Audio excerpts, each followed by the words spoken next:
Gold trusted gold buyers మీరు తాకట్టు పెట్టిన బంగారాన్ని విడిపించి ఈ రోజు ఉన్న మార్కెట్ ధరకు కొనబడను.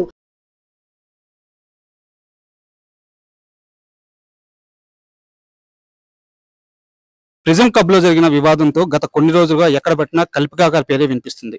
అయితే ఈ వివాదంలో మొత్తం తన హక్కు కోసం ఆమె పోరాటం చేస్తున్నారు. బట్ ఈ మొత్తం పోరాటంలో ఆమె ఇప్పటి వరకు ఏం సాధించారు, ఇకపై ఏం కోరుకుంటున్నారు, ఇలాంటి విషయాలన్నీ కల్పికా గారిని అడిగి తెలుసుకుందాం. హాయ్ కల్పికా గారు. Hello, good evening. WhatsApp madam, ఈ మొత్తం వివాదంలో మీరు వివాదం అంటే సినారియో ఈ మొత్తం సినారియాలో మీరు గత కొన్ని రోజులుగా మీ రైట్ కోసం ఫైట్ చేస్తున్నారు. బట్ ఈ కొద్ది రోజుల్లో మీరు సాధించింది ఏంటి అంటే ఏం చెప్తారు? మనుషుల్ని సాధించా, వాళ్ళకి ఒక ధైర్యం ఇప్పించాను. ఒక ఎవరు ఏ సిచ్యువేషన్ లో ఉన్నా మీకోసం మీరు వాయిస్ అవుట్ చేయడంలో తప్పు లేదు అని ప్రూవ్ చేశాను. ఈ ఒక్కటే సిచ్యువేషన్ కాదు, నేను చేసిన ప్రతి చిన్న చిన్న పోరాటంలో కూడా అదే నన్ను ఇన్స్పిరేషన్ గా చాలా మంది తీసుకున్నారు. బికాజ్ నా హ్యూజ్ ఇన్స్పిరేషన్ మా మదర్. తను ఏం చెప్పకుండా పెట్టకుండా నాకు సలహాలు ఇవ్వకుండానే చాలా నేర్పించారు. అలాంటిది నేను ఫేస్ చేసుకుంటూ నేను నేర్చుకొని చాలా మందికి నేర్పించాను.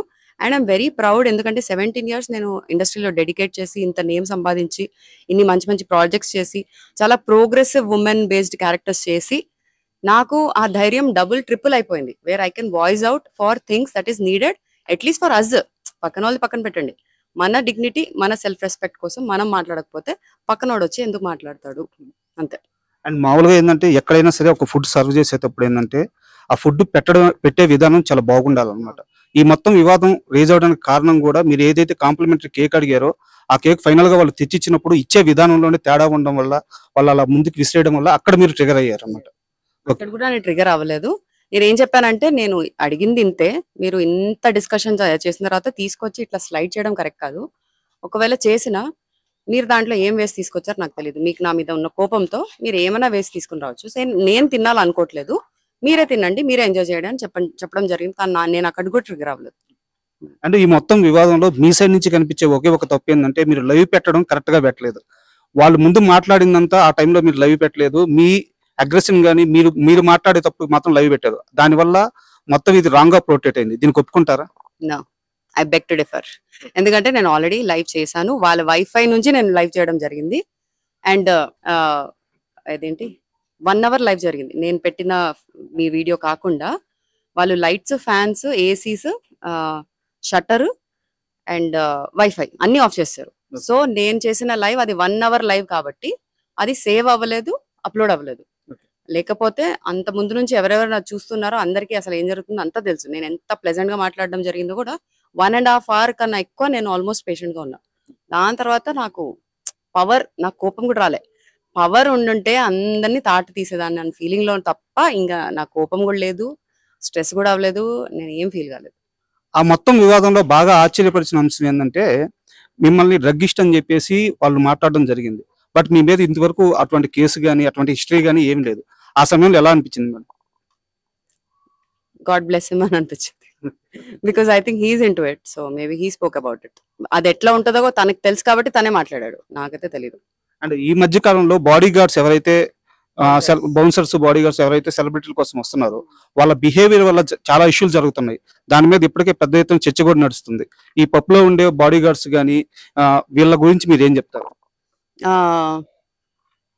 ఇప్పుడు మాకు బాడీ గార్డ్స్ అనే కాన్సెప్ట్ వచ్చింది మా ప్రెస్ మీట్స్ కానీ, మా మూవీ రిలీజెస్ రిలేటెడ్ ఏదైనా ఈవెంట్స్ జరుగుతాయి. కానీ అది కూడా పెద్ద పెద్ద స్థాయిలో ఉన్న యాక్టర్స్ కానీ సెలబ్రిటీస్ కానీ ఉండే. నాకైతే ఎప్పటి వరకు బాడీ గార్డ్ లా ఎవరు రాలేదు. కాబట్టి నేను ఫస్ట్ ఆఫ్ ఆల్ ఎక్కువ చెప్పాలనుకోవట్లేదు. సెకండ్, వాళ్ళ పని ఏంటి? జస్ట్ వీళ్ళని గార్డ్ చేయడం. ఆ బాడీని పెంచుకుంది ఎందుకు? వేరే వాళ్ళు భయపడాలని. సో అంతవరకు మీరు మీ డ్యూటీ చేస్తే చాలు. సెకండ్, ఇప్పుడు నా సిచ్యువేషన్ తీసుకుంటే నా ప్లేస్లో ఒక నాని కానివ్వచ్చు, లేకపోతే ఒక వెంకటేష్ గారు కానివ్వచ్చు, లేకపోతే ఒక చిరంజీవి గారి కానివ్వచ్చు, లేకపోతే ఒక మోడీ గారు, వీళ్ళలో ఎవరన్నా వచ్చినా, because is a more popular and known face కాబట్టి ఎవరు వచ్చినా తన పబ్కి ట్రీట్మెంట్ ఎలా ఉంటుంది? పక్కన తీసుకెళ్తారు, అందరిని హడావిడి చేసి పక్కన పడేస్తారు, బాడీ గార్డ్స్ అందరు అక్కడే ఉంచుతారు.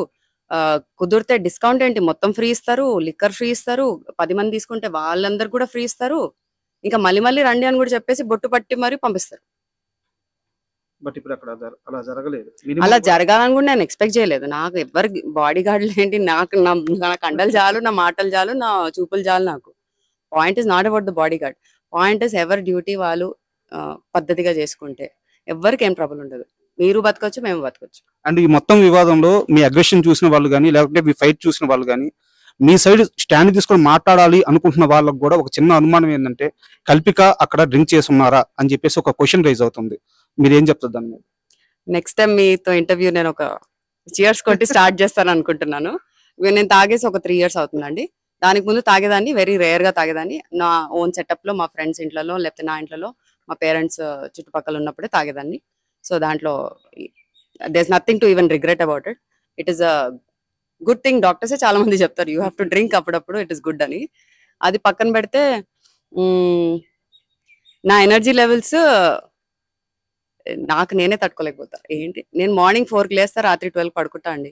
ఆ ఉన్న 4 hours ఒక డీప్ స్లీప్ లో వెళ్ళిపోయి అవతార్ కన్నా మించి సినిమాస్ చూస్తాను నేను నా డ్రీమ్స్ లో. అలాంటిది నేను రియాలిటీకి వచ్చేసరికి నేను ఏమేం చేస్తాను ప్రతి సెకండ్ నాకు తెలుసు. ఒక చేత్తో ఒకటి చేస్తా, ఒక కాల్తో ఇంకోటి చేస్తా, ఒక బ్రెయిన్ తో ఇంకోటి నడుస్తుంది, కళ్ళతో ఇంకేదో చూస్తా, ఇంకెవరికో ఏదో కాల్ లో మాట్లాడతా. ఇప్పుడు నా రైట్ లెగ్ కూడా సరిగ్గా పనిచేయట్లేదు. నేను డ్రైవ్ చేయడానికి కూడా చాలా ఇబ్బంది. 10 minutes కూడా డ్రైవ్ చేస్తే పట్టేసుకుంటుంది, నా కాఫ్స్ అంతా పట్టేసుకొని.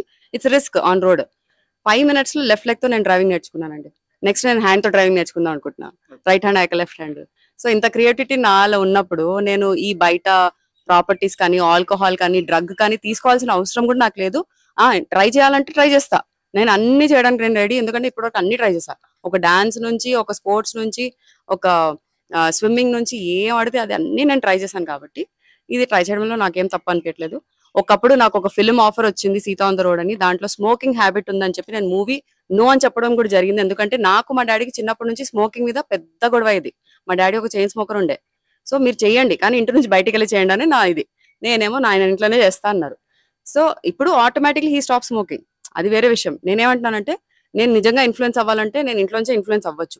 నేను అక్కడ కూడా ఇన్ఫ్లుయెన్స్ అవ్వాలి. మూవీ కూడా నేను నో చెప్పడం జరిగింది. కానీ ఆ క్యారెక్టర్ నాకు చాలా రెజొనేట్ అయ్యి నేను నాలాగా నేను బిహేవ్ చేయగలుగుతున్నాను కదా త్రూ సినిమా, త్రూ ఆర్ట్. అలాంటప్పుడు ఎందుకు చేయొద్దు అని 2 days తర్వాత మళ్ళీ నేను కాల్ బ్యాక్ చేసి ఐ విల్ ఫేక్ సిగరెట్, నేను ఫేక్ గా నేను తాగుతా, నేను ఖచ్చితంగా చేస్తా, నేను రాయల్ ఎన్ఫీల్డ్ నేర్చుకుంటాను. 20 minutes రాయల్ ఎన్ఫీల్డ్ నేర్చుకోవడం జరిగింది. So I'm up for challenges and experiment. మీరు ఒక గుండు తీసి మీరు ఒక క్యారెక్టర్ చేయవండి, టక్కని చేసేస్తాను, నాకేం ప్రాబ్లం లేదు. అండ్ మీరు మూవీస్ గురించి చెప్పారు. గత 15 ఏళ్ళుగా 17 ఏళ్ళుగా మిమ్మల్ని చూస్తూనే ఉన్నాము. మీరు చేసే మూవీస్ కానీ అండ్ బయట సొసైటీ పరంగా మీరు చేసే సేవా కార్యక్రమాలు కానీ చాలా బాగుంటాయి.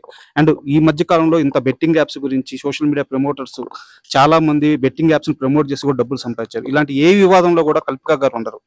కల్పిక గారు ఏంటంటే బయట సమాజంలో కొన్ని బాధ్యతలు నిర్వర్తిస్తారు, తనకు నచ్చిన సినిమాలు తీసుకుంటారు. బట్ బయటికి వెళ్ళలేక కొంతమంది మనుషులతో మాత్రమే ఆమెకు వివాదాలు వస్తున్నాయి. ప్రతిసారి ఇలాంటి వివాదం వస్తున్నప్పుడు ఇండస్ట్రీ తరపున పెద్దలు మీ సైడ్ ఎందుకు స్టాండ్ తీసుకోవట్లేదు?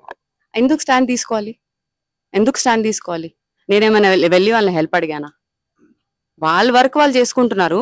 నాకు నిజంగా వాళ్ళ సపోర్ట్ కావాలంటే నేను రేపు ఒక ఫిల్మ్ డైరెక్ట్ చేశాక, సార్ మీరు వచ్చి జస్ట్ ట్రైలర్ చూడండి సార్, లేకపోతే లాంచ్ కి రండి సార్, మీ 2 minutes టైం ఇవ్వండి సార్, అక్కడ సపోర్ట్ చేయండి అని అడుగుతా. That is a progressive way of asking support. నేను వాళ్ళేదో మిస్అండర్స్టాండ్ అయ్యి నా మీద వాళ్ళు ఏదో పగ పెట్టుకొని నాతో సీన్ క్రియేట్ చేసిన తర్వాత వాళ్ళ సపోర్ట్ నేను ఎందుకు అడగాలంటాను. నేను వాళ్ళ పనిలో వాళ్ళు ఉన్నారు. నాకు సపోర్ట్ కావాల్సిన టైంలో ఒక్కరు కాదు 100 మంది వస్తారు షేర్ఖాన్లు.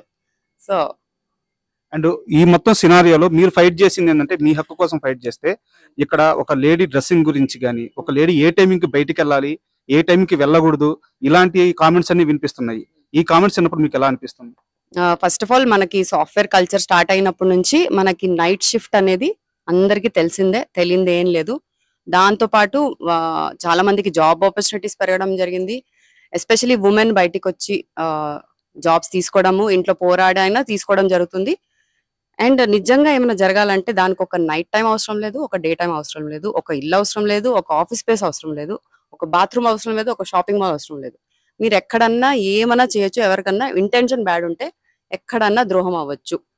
సో మన బట్టలు బట్టి మీరు జడ్జ్ చేయాలనుకుంటే, నేను రేపు బుర్కాలో తిరిగినా, లేకపోతే బికినీలో తిరిగినా, లేకపోతే బట్టలు ఇప్పి తిరిగినా జనాలు ఊహించేది ఊహిస్తారు. మనం దాన్ని ఆపలేము. వాళ్ళు ఏమన్నా డిఫరెంట్ గా ఆలోచించాలంటే వాళ్ళంతగా వాళ్ళకి ఓన్ గా రావాలి తప్ప మనం ఎంత స్పూన్ ఫిట్ చేసినా. ఇప్పుడు పేరెంట్స్ మనం పెంచేటప్పుడు ఇది అది అని 10 చెప్పినా మనం ఒక్కటి తీసుకుంటామేమో, మిగతా అన్ని లైట్ తీసుకుంటాం. ఇది కూడా అంతే. వీళ్ళంతా ఇంకా grown up students, real life లో బతుకుతున్నారు, రియల్ సిచ్యువేషన్స్ ఫేస్ చేస్తున్నారు. సిచ్యువేషన్స్ నేర్పించేస్తాయి లైఫ్ ని వాళ్ళకి, మనం ఎవ్వరు ఏం నేర్పించక్కర్లేదు. మీరు ఇదివరకే చెప్పారు, కాకపోతే మా ప్రేక్షకులకు కూడా తెలియాలని అడుగుతున్నాను. ఈ మొత్తం సినారియోలో పోలీసుల వైఫల్యం అంటే ఎలా వైఫల్యం చెందారు, కాస్త క్లియర్ గా చెప్తారు. ఐ మీన్ వాళ్ళ డ్యూటీ సరిగ్గా నిర్వర్తించకపోవడం, ఫెయిల్యూర్. నేను హోల్ సిస్టమ్ ఫెయిల్యూర్ అని చెప్పను డెఫినెట్లీ, బికాస్ చాలా మందికి చాలా సపోర్ట్ కూడా చేయడం జరిగింది. నేను ఎక్కువ ఫాలో అవ్వట్లేదేమో, but I know they are here to protect us, to help us, to support us in lot of ways. So అది కంటిన్యూ చేస్తారని కోరుకుంటూ, మిగతా వాళ్ళు who are not doing the duty right, వాళ్ళు కొంచెం దారి నుంచి తప్పారు కాబట్టి కొంచెం మళ్ళీ తిరిగి దారిలో వచ్చేస్తే అందరికీ హ్యాపీ. అండ్ ఫైనల్ గా ఈ మొత్తం సినారియోలో మీ ఫైట్ చేస్తున్న విధానం మొత్తం మీరు ఫైనల్ గా ఏం కోరుకుంటున్నారు, ఎలాంటి న్యాయం కోరుకుంటున్నారు? న్యాయం కాదు, ఈ రెవల్యూషన్ ఇలాగే కంటిన్యూ అవుద్దంటారా? సో కల్పికా గారికి ఫైనల్ గా ఏం కావాలంటే ఏం చెప్తారు? నాకు జనాలు కావాలండి. I'm for the people, by the people, of the people, literally. నాకు జనాలు చుట్టుపక్కల ఉన్నా ఉండకపోయినా నేను జనాల కోసం ఎగ్గబడతాను. నేను చిన్నపిల్లలతో చాలా టైం స్పెండ్ చేస్తుంటాను, పెద్దవాళ్ళతో టైం స్పెండ్ చేస్తుంటాను. మా ఫ్యాన్స్ అంటారా, ఫాలోవర్స్ అంటారా, they are like my love, మన ఫ్యామిలీ. ఇప్పుడు మీరందరూ కూడా నా ఫ్యామిలీ అయిపోయారు. సో ఇలా ఎవ్వరు, అందరిలో ప్లస్ మైనస్ ఉంటది. అందరిలో ఒక రాక్షసుడు, ఒక రావణుడు, ఒక రాముడు ఉంటారు. ఇన్ఫాక్ట్ రావణుడే ఇంకా చాలా గొప్ప అని చాలా మంది నమ్ముతారు. బట్ తన ప్రొజెక్ట్ అయింది, లేకపోతే తన పర్స్పెక్టివ్ మార్చి పెట్టేసి దాన్ని ఒక డిఫరెంట్ వేలో మనకి ప్రెజెంట్ అయింది ఆ స్టోరీ అంతా. అందరిలో ఉన్నప్పుడు నువ్వు దేన్ని ఎలివేట్ చేయాలనుకుంటున్నావో, నువ్వు ఎంత గ్రో అవ్వాలనుకుంటున్నావో, లైఫ్ అనేది నీ చాయిస్. ఒక కర్మ కూడా నీకు వచ్చి చాయిస్ చేయదు. What choice you are making is your karma. So నువ్వు అది ప్లస్ లో వెళ్ళాలనుకుంటున్నా, మైనస్ లో వెళ్ళాలనుకుంటున్నా, you have to face the consequences, you have to face the advantages, no matter what. So it is in your hands what you want to do about yourself, your life and people around you who matter to you. And final గా question, big boss లోకి వెళ్ళడానికే కల్పిక ఇదంతా చేస్తున్నారా? Yes. Yeah. ఎవరు ఈసారి anchor, ఎవరు host, ఎవరు big boss కి?